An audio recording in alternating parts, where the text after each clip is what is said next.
মনে রাখবেন, we have a plan. We have a plan for the people and for the country.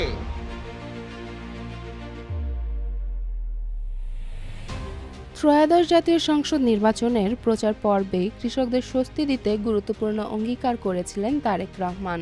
গত ২৯ জানুয়ারি রাজশাহীর এক জনসভায় তিনি ১০,০০০ টাকা পর্যন্ত কৃষি ঋণ সুদসহ মওকুফের ঘোষণা দেন। পরবর্তীতে ৬ ফেব্রুয়ারি প্রকাশিত বাংলাদেশ জাতীয়তাবাদী দল বিএনপির নির্বাচনী ইশতেহারেও এই প্রতিশ্রুতি পুনর্ব্যক্ত করা হয়। ১২ ফেব্রুয়ারি অনুষ্ঠিত নির্বাচনে বিএনপি ২০৯ আসনে বিজয়ী হয়ে ১৭ ফেব্রুয়ারি সরকার গঠন করে। ২৬শে ফেব্রুয়ারি মন্ত্রিসভার প্রথম আনুষ্ঠানিক বৈঠকেই কৃষি ঋণ মওকুফের সিদ্ধান্ত অনুমোদিত হয়, যা নির্বাচনী অঙ্গীকার বাস্তবায়নের একটি তাৎপর্যপূর্ণ পদক্ষেপ হিসেবে বিবেচিত হচ্ছে। ইশতেহারে অন্যান্য প্রতিশ্রুতির মধ্যে রয়েছে ফ্যামিলি কার্ড ও কৃষক কার্ড চালু, ২০,০০০ কিলোমিটার নদী খাল খনন ও পুনরুদ্ধার এবং প্রতি বছর ৫ কোটি বৃক্ষরোপণ কর্মসূচি। এরই অংশ হিসেবে আগামী ১০ মার্চ পরীক্ষামূলকভাবে ফ্যামিলি কার্ড বিতরণ কার্যক্রমের উদ্বোধন করবেন প্রধানমন্ত্রী। প্রাথমিকভাবে ১৪টি উপজেলার নির্বাচিত ওয়ার্ডে ৪ মাসের পাইলট প্রকল্পে প্রতি পরিবার মাসে ২৫০০ টাকা সহায়তা পাবে। প্রধানমন্ত্রীর অর্থ